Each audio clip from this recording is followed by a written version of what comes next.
안녕하세요. 낭만주입니다. 네, 오늘 이렇게 영상을 켜게 된 이유는 제가 90kg에서 70kg까지 총 20kg를 감량한 후기를 여러분들과 공유하기 위해서 이렇게 영상을 켜게 되었습니다. 항상 머릿속에 다이어트 해야 된다라는 강박에 살아있었고 꾸준하게 해야 된다라는 말을 들어왔던 사람으로서 제 의지대로 건강한 방식으로 다이어트를 하는 게 처음이어서 이러한 방법들을 여러분들과 함께 공유하면 어떨까 해서 시작하게 되었습니다. 많이 힘들었고요. 이 영상이 많은 분들께 도움이 되었으면 좋겠습니다. 아무래도 건강한 다이어트를 하다 보니까 기간이 굉장히 길거든요. 1년 3개월 정도. 그래서 제 기억을 더듬어 가면서 설명하는 점 다소 양해 부탁드립니다. 네, 우선 먼저 다이어트 전후 사진을 보여드릴게요. 짜라란!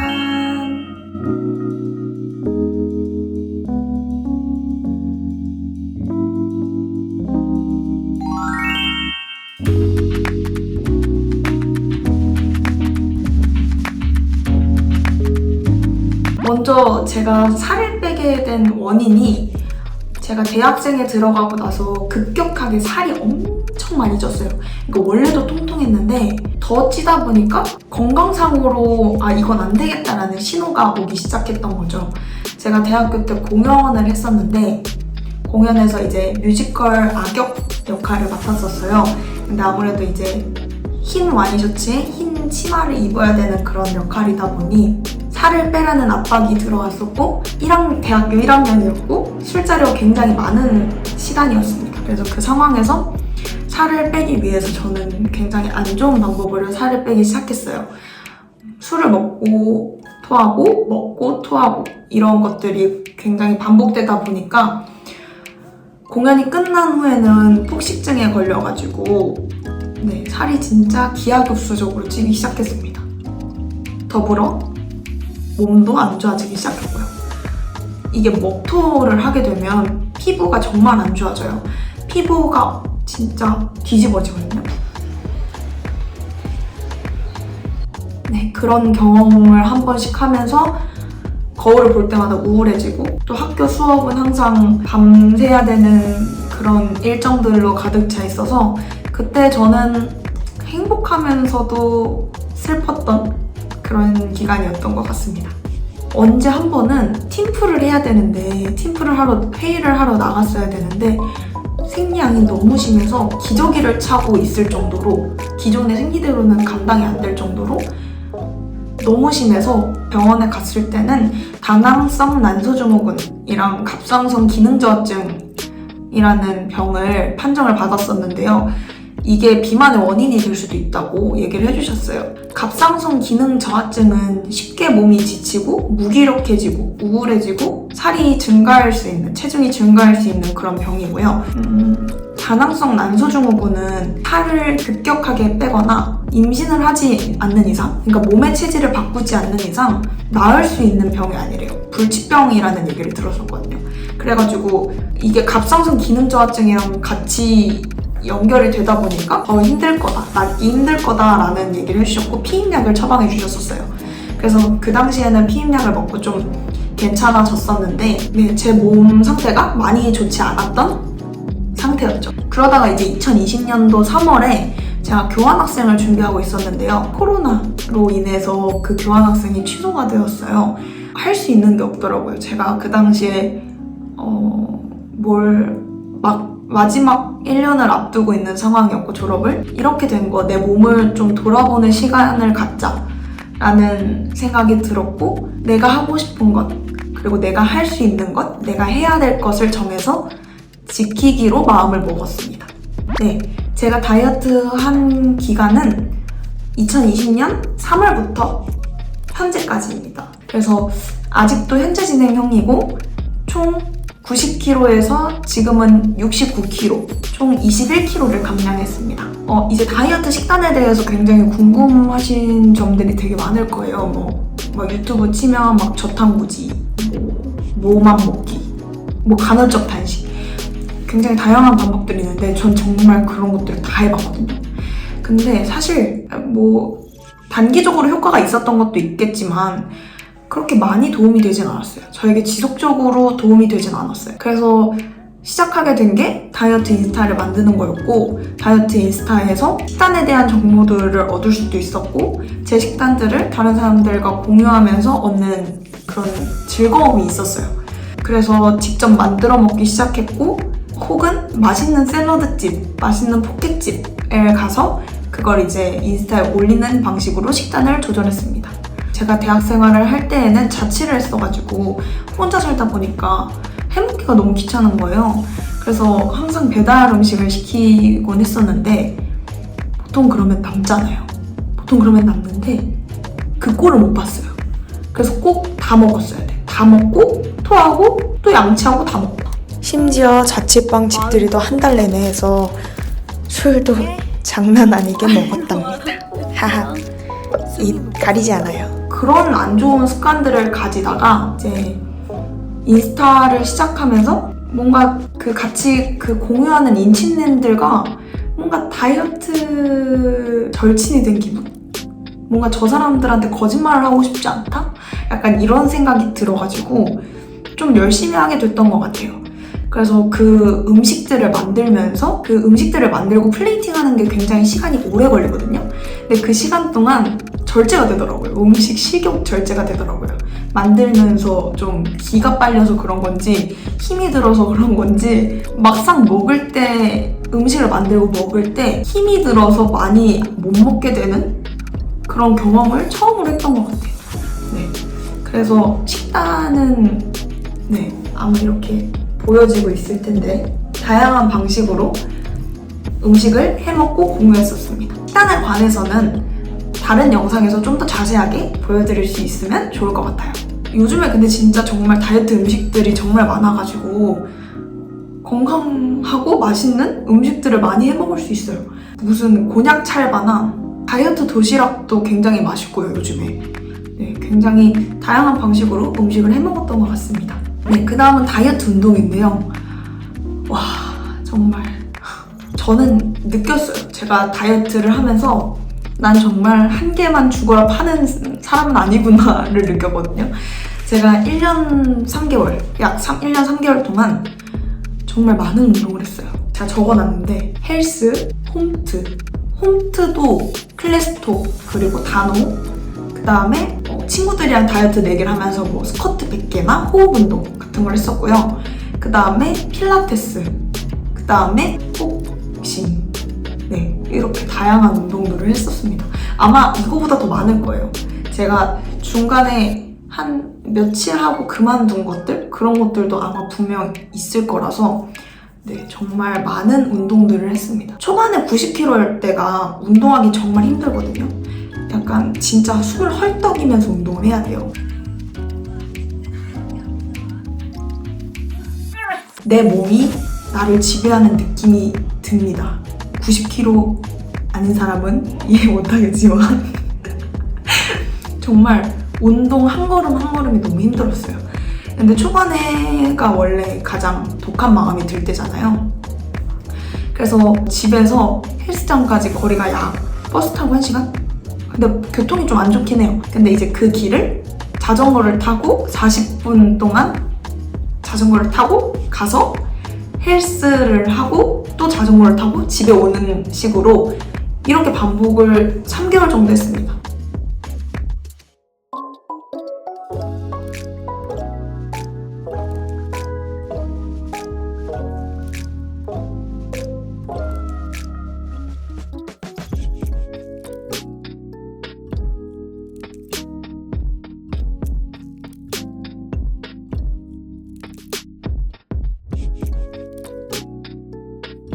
정말 그때 나 정말 스스로도 대견하다고 생각합니다. 사실 지금도 운동하기 싫을 때가 정말 많거든요. 살이 빠졌는데도. 와, 근데 그때 90kg인데 어떻게 운동을 갔지? 자전거 어떻게 탔지? 아무튼 정말 대단합니다. 비 올 때도 탔었어요. 비 올 때도 탔었어요. 이건 진짜 칭찬해줘야 합니다.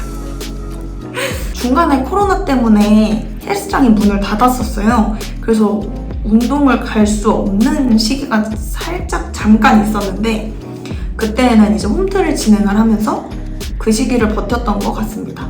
그게 이제 어떤 식으로 진행하는 거냐면 제 식단과 운동을 코치님께 드리고 전송 드리고 코치님이 어떤 미션을 주시면 미션을 수행하고 뭐 식단에 대한 피드백, 운동에 대한 피드백 그런 걸 막 주고받으면서 상담하고 그렇게 운동을 하는 거였어요.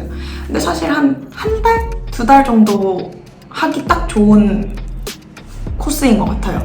뭔가 계속하기에는 조금 귀찮은 감이 없지 않아 있어서 딱 2달 정도 제 정체기를 극복하기에는 굉장히 좋은 프로그램이었던 것 같아요. 그리고 저는 정말 활동적인 운동을 좋아하나 봐요. 그래서 필라테스, 요가 너무 안 맞아요. 정말 너무 안 맞아서 가기가 싫을 정도로. 그러니까 보통 가기 싫어도 가거든요. 근데 친구랑 같이 하는 게 아니었으면 아마 가지 않았을 운동 중에 하나가 필라테스였어요. 그래서 필라테스는 한 달? 한 달 정도 하고 그만뒀던 것 같아요. 대신 그 집에 그 뛰는 이렇게 운동기구가 있어요. 뛰어도 밑에 층에게 피해가지 않는 그런 운동기구가 있는데 그 운동기구로 이제 다이어트 춤을 추는 걸 굉장히 좋아했습니다. 조시앤밤이라는 유튜버님께서 하시는 그 유튜브가 있는데 이게 기존의 춤을 약간 다이어트하기 좋게 좀 쉽게 변형해서 춤을 만들어 놓고 재밌게 춤을 추시는 유튜버예요. 근데 그걸 따라 추는데 너무 재밌더라고요. 네. 그렇게 또 정체기를 극복했었습니다. 그 다음에 뭐 친구들이랑 다이어트 내기하면서 뭐 하루에 스쿼트 100개씩 찍어서 올리기, 타임랩스 올리기 그렇게 운동을 했을 때도 있고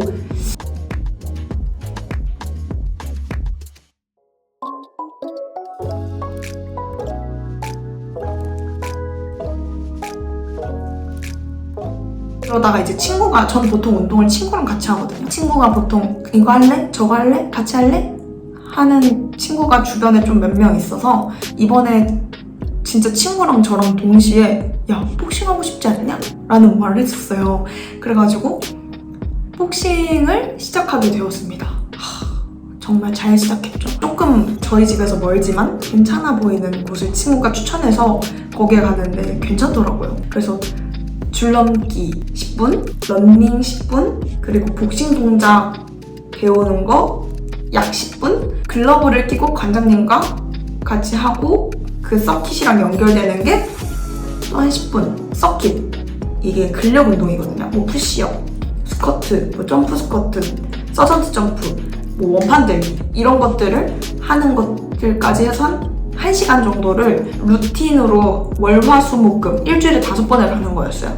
물론 제가 일을 하거나 일정이 있을 때는 못 갔지만 그래도 일주일에 3번, 4번 정도는 갔었던 것 같습니다. 사실 운동 안 하고 식단만 해서 살을 빼면 얼마나 좋겠어요. 근데 제 몸인지라 그렇게 하지 않으면 안 되는 몸입니다. 저. 운동을 해야 되더라고요. 무조건 운동을 해야 돼요, 여러분. 운동해야 돼요. 근데 참 운동이 신기한 게 저희 집에서 복싱장까지 버스 타고 30분 걸렸어요. 근데 딱 복싱장 가기까지 그 버스에서 너무 무기력하고 너무 피곤하고 너무 힘들거든요. 근데 운동을 하고 나면 좀 나아지더라고요. 이 무기력한 게. 무기력하고 피곤했던 게 오히려 개운해지는 느낌이 들더라고요. 그래서 저는 다이어트 하시는 분들에게 좀 자신에게 맞는 운동을 자주 찾아보시는 걸 추천드립니다. 네, 꼭 자신에게 맞는 운동을 찾아보셨으면 좋겠어요. 여러 운동을 경험해 보시면서. 저는 활동적인 운동이 맞았던 거고 어떤 분들은 좀 정적인 운동이 맞으실 수도 있는 거고요. 이건 각자 성향이 다른 거라고 생각합니다. 다이어트 하면서 제가 겪었던 위기는 사실 몸적인 것보단 정신적인 게 많았어요. 내가 왜 다이어트를 해야 되지? 내가 왜 이렇게 힘들게 살아야 되지? 라는 스트레스가 굉장히 많았는데 대부분의 다이어트 하시는 분들이 경험하시겠지만 남들이 굉장히 쉽게 뱉는 말들이 나에게 굉장히 크게 다가올 때가 많아요. 특히 내가 어떤 걸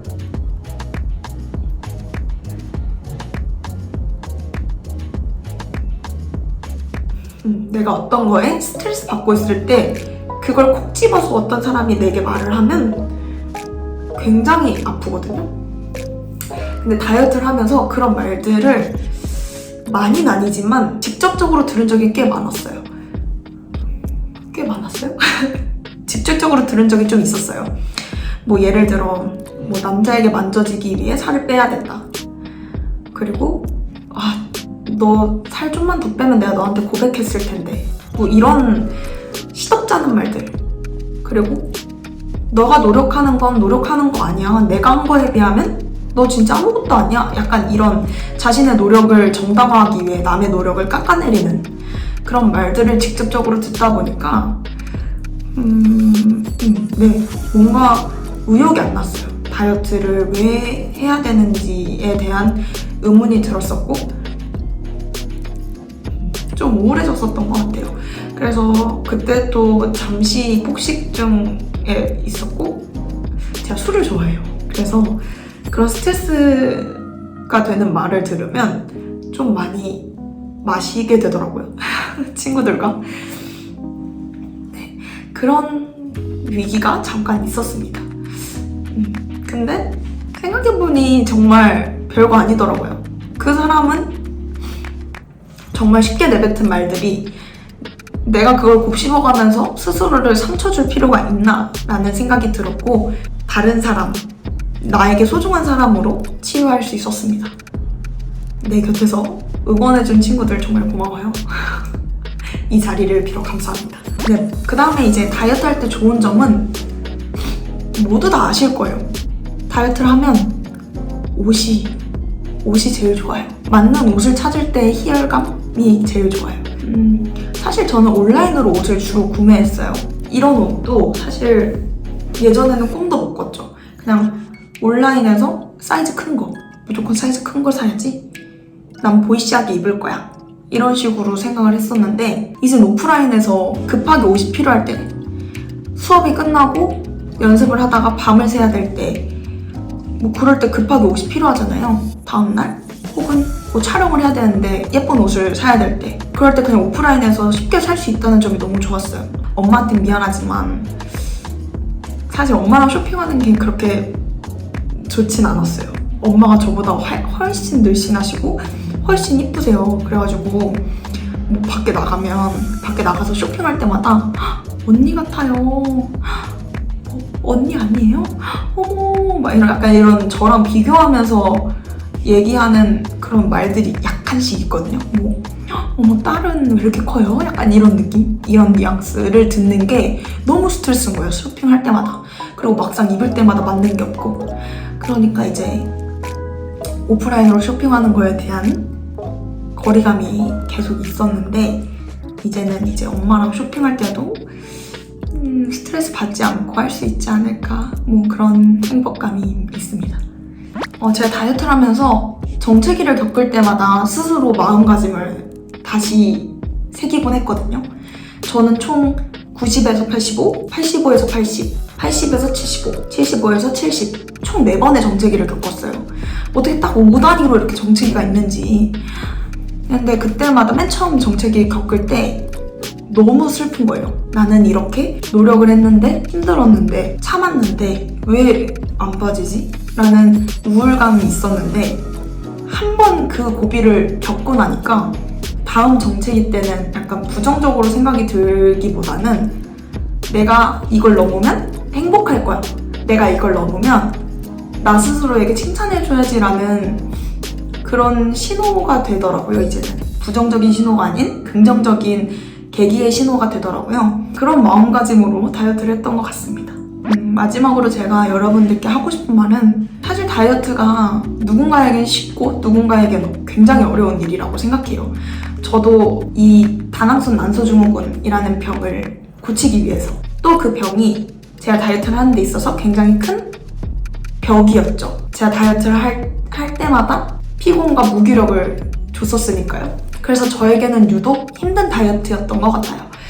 그래서 누군가에겐 스쿼트 100개가 굉장히 쉬운 일이겠지만 누군가에겐 굉장히 어려운 일이거든요. 이 영상을 보고 계신 시청자 여러분들도 굉장히 많은 노력을 하실 거라고 생각해요. 그래서 남들이 쉽게 뱉는 말, 그리고 남의 노력을 깎아내리면서 자신의 노력을 정당화하려는 사람들의 말에 귀 기울이지 말고 스스로를 좀 사랑해주면서 건강하게 다이어트 하시는 여러분들이 됐으면 좋겠습니다. 저도요. 이런 방식으로 영상을 찍는 게 처음이라서 아마 많이 부족하고 그런 점들이 있겠지만 이렇게 봐주셨으면 좋겠습니다. 이상 낭만주의였습니다. 안녕. 긴 영상 시청해주셔서 감사합니다. 다음 다이어트 후기 영상은 60kg 때 만나요.